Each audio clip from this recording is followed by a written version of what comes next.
I stood waist-deep in muddy water, holding a shovel like it was a battle axe, while Karen from the HOA screamed at me from behind the yellow caution tape she had the audacity to put on my property. Her voice cracked like a rusty gate as she pointed to her clipboard and yelled, "You can't drain it! That pond belongs to the community." Behind her stood two men in wrinkled suits who looked like they'd been plucked off a budget legal ad on late-night TV. One of them stepped forward and said, "Sir, you've been served." That was the exact moment I turned to the camera mounted on my fence, looked straight into the lens, and said, "If they think this is community property, they better be ready to share the thorns too." And with that, I drove the shovel into the earth like I was starting a revolution. It all began 6 months earlier, when my peaceful retirement was shattered by a letter slid under my door. I'm Ray Mitchell, 62, retired botany professor, widower, and lifelong lover of quiet. I bought this land 5 years ago after my wife passed, and I chose it for 2 reasons: the spring-fed pond in the backyard and the ironclad deed that clearly stated everything within the boundary. Pond, trees, boulders, and all was mine. I'm not in an HOA. I never signed up, and my land was zoned separately, thank goodness. But that didn't stop them from trying. Back when I first moved in, the HOA had just been established across the road, and I didn't pay them any attention. Why would I? They didn't govern my property, and I certainly didn't want them to. For the first few years it was fine. They had their bake sales and trash pickup days and left me alone. But then Karen got elected president. She didn't just wear power, she weaponized it. Karen had the type of face that always looked offended, and a tone that turned every question into an accusation. She walked like she owned the whole street and talked like she owned the zip code. She first approached me under the guise of beautifying the neighborhood. She knocked on my door with her trademark forced smile and said, "Ray, the community's been talking, and we think your pond would make a lovely reflection area for our walking group." I blinked at her. "What walking group?" I asked. "Oh, we haven't formed it yet, but the idea is very popular." Translation: she decided it was happening. I told her no, politely at first. Then firmly. Then I stopped opening the door altogether. That's when the letters started. They accused me of denying community access to a natural resource. They claimed the pond was on common green space. They included laughably inaccurate maps that showed my property lines redrawn to include the pond within their community feature zone. I called my lawyer, Mr. Harlan, an old friend who owed me more favors than he liked to admit. He reviewed my deed, looked at their nonsense, and chuckled. "They're bluffing," he said. "But they're serious. These people are bold and dumb, and that's a dangerous combo." I tried being diplomatic. I showed up at one of their board meetings, sat through 30 minutes of Karen reciting parking violations like she was reading scripture, then raised my hand when the floor opened. "I'd like to clarify some misinformation regarding the pond on my land," I said calmly. Karen's eyes narrowed. "Your pond," she echoed, like I'd just confessed to stealing a national monument. "It's on our green space map." She pulled out a colorful pamphlet with clip art trees and a big smiling sun right over where my pond used to be. I held up my survey papers. "This is from the county, dated before your HOA even existed. That pond is on my land." She scoffed. "Well, we'll just have to see what a court says." They weren't bluffing. A week later, I got a cease and desist letter. They claimed I was blocking community access, destroying shared wildlife habitat, and refusing to cooperate with HOA bylaws, even though none applied to me. Harlan told me we could fight it and we'd win, but it'd take time and money. "You could file for injunctive relief," he offered. I said no. "I have a better idea. They want the pond? Let's give them something worth remembering." That's when I started draining it. Quietly at first. I rerouted the spring using a system I designed back when I was testing drought conditions on native plant. I notified the county of the change in use, filed the proper environmental paperwork, and began converting my pond into something far more educational and much less pleasant. I started planting thorn bushes. Not your garden variety roses either. We're talking pyracantha, devil's walking stick, and honey locust. All legal, all nasty. I know my plants, and I know how to make them bite. Karen noticed the water level dropping and showed up again, this time with a news crew. That's when things got ridiculous. She told them I was destroying public water, harming frogs, even endangering local butterflies. I stood on the bank, held up my paperwork, and said, "This pond is mine. The only thing I'm endangering is stupidity." The clip aired on local TV. I went viral. "Botanist battles HOA with thorns" was the headline. My inbox filled with support. One guy even mailed me a set of thorn-proof gloves. But the best moment came when Karen tried to retaliate. She had the audacity to send a contractor to build a bench near the edge of what used to be my pond, and on my land. They took down part of my fence without asking. That was the final straw. I reported the trespass.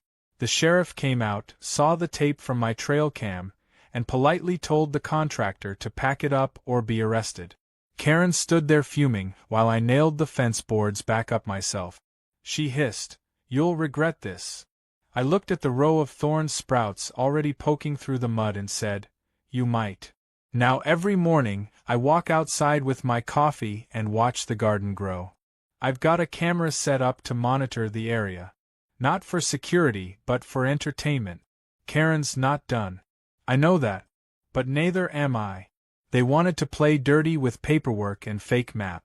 I've got patience, plants, and legal documents older than their HOA charter. They thought they were dealing with some quiet old man with a pond. What they got was a retired botanist with a vendetta and a shovel, and I'm just getting started. Karen's scream still echoed in my mind long after she'd stomped off my property like she was marching into a courtroom with nothing but blind confidence and a folder full of lies. The satisfaction of watching her realize the pond wasn't hers to claim was only matched by the silent joy of watching the water level drop day by day. I hadn't just started draining the pond for spite. This was a strategy. Every gallon that disappeared signaled that I wasn't just defending my land, I was reclaiming the narrative. If they wanted a war, I was going to give them a horticultural one. And I wasn't bluffing. The first wave of thorn bushes had taken root along the now exposed banks, and even in their juvenile stage, those little devils already had attitude. Firethorn, aptly named, had berries that looked beautiful but came with needles like angry sewing pins. Devil's walking stick sprouted like a medieval weapon in plant form, and black locust, the crown jewel of my plan, grew like weeds with spines that could shred jeans. Most people would have hesitated, afraid of violating some obscure ordinance or getting hit with retaliation fines. But I'd done my homework. I knew the county codes better than most of the people who enforced them. I wasn't just a passive landowner. I was a man who had spent 35 years in academia, teaching students how nature works and how it defends itself when pushed. Nature wasn't always peaceful. Sometimes it was brutal, protective, and elegant in its defense. And now, so was I. Word began to spread faster than I'd anticipated. It started with a clip of the HOA meeting where Karen tried to call me out publicly, only for me to calmly display the county survey like a magician pulling a deed from a hat. Someone had filmed the exchange and posted it online with the caption, "Karen tries to steal a pond, botanist drops facts." By the end of the day, it had racked up thousands of views. The next morning, I woke up to interview requests, emails from former students cheering me on, and one message from a stranger that simply read, "Build the thorn wall." Karen, of course, couldn't handle being the joke of the week. She came by again, uninvited as always, this time flanked by a local news crew. The reporter, a young woman who looked way too excited to be covering pond politics, asked me if I'd be willing to make a statement.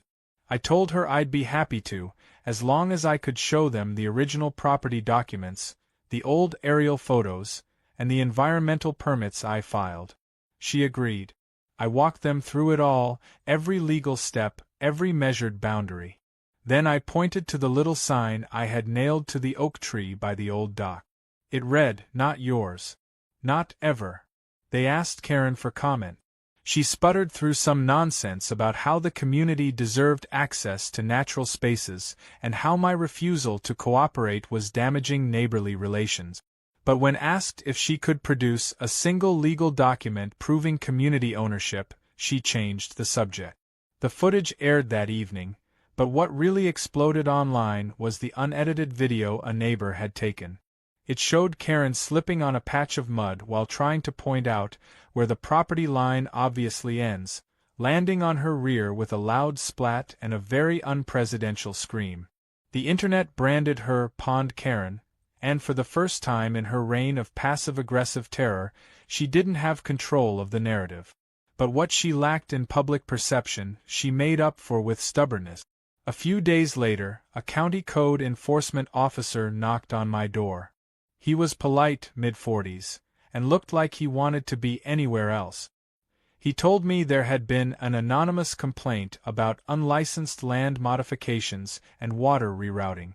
I raised an eyebrow and handed him a folder thicker than a steak sandwich, full of my permits, signatures, and environmental compliance paperwork. He looked through it, nodded, and said, "I figured this was nonsense, but we still have to check. Honestly, I've seen your video. My wife made me watch it 3 times. He smiled as he left, whispering, "Good luck with the thorns." Then came the next move. Karen wasn't subtle. She started trying to pressure other neighbors into siding with her. I heard from one guy down the road that she'd been knocking on doors, warning people that I was a toxic presence in the community and could drive down property values. That might have worked on folks who hadn't seen the footage or who still feared her clipboard, but more and more people were beginning to realize she was bluffing. A few of them even came over to see the Thorn garden for themselves. I started calling it that half-jokingly, but the name stuck. It wasn't just bushes now. I had started adding layers. Barberry shrubs for low-level coverage. Wild blackberry plants for density. Even some artfully placed bramble mounds for aesthetics and security. The best part? Every single plant was chosen not just for its thorns, but for being native, eco-friendly, and completely defensible in court. If they wanted to accuse me of creating a hostile environment, I was more than ready to give them a walking tour, though I'd suggest bringing gloves. Karen, on the other hand, was unraveling. At the next HOA meeting, which someone kindly live-streamed, she lost her cool when one of the other board members questioned the expense of the failed legal claim against me. She shouted something about personal betrayal and how dare you side with the Thorn man. That little clip made it onto a local meme page, and just like that, her reign started to crumble. The board wasn't just embarrassed. They were starting to realize she was costing them credibility and cash.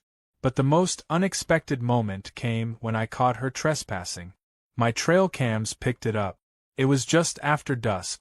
She came through the side, probably thinking the bushes weren't grown enough to stop her. She tried to get closer to what was left of the pond, maybe hoping to find something that could justify her obsession.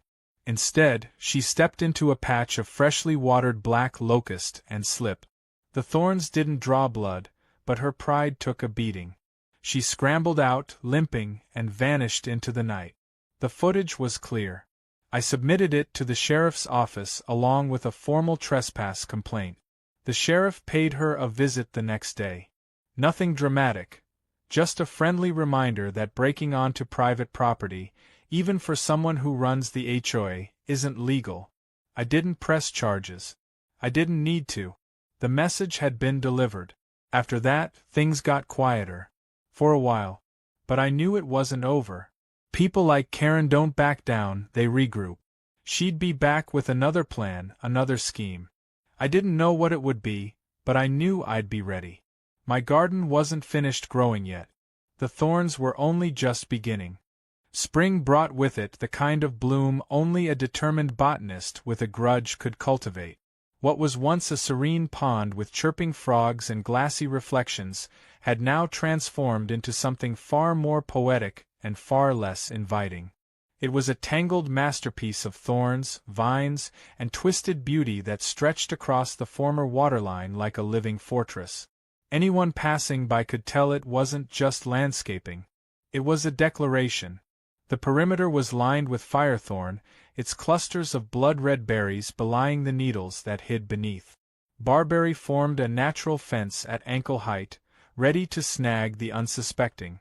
Taller, stronger black locusts rose like silent guards, and between them, my pride and joy, Devil's walking stick, towered with its grotesque elegance, its spiny stalks daring anyone to test its defenses. I called it the Garden of Regret. My neighbors had started calling it that too. They said it with a chuckle, a bit of awe, and maybe just a pinch of fear. There was no mistaking the message anymore. Karen and the HOA had lost the fight for my pond, and I had replaced it with a monument to consequences. It wasn't just revenge, it was art. Even better, it was completely legal art. I documented every stage of growth, submitted everything to the local conservation department, and invited a biologist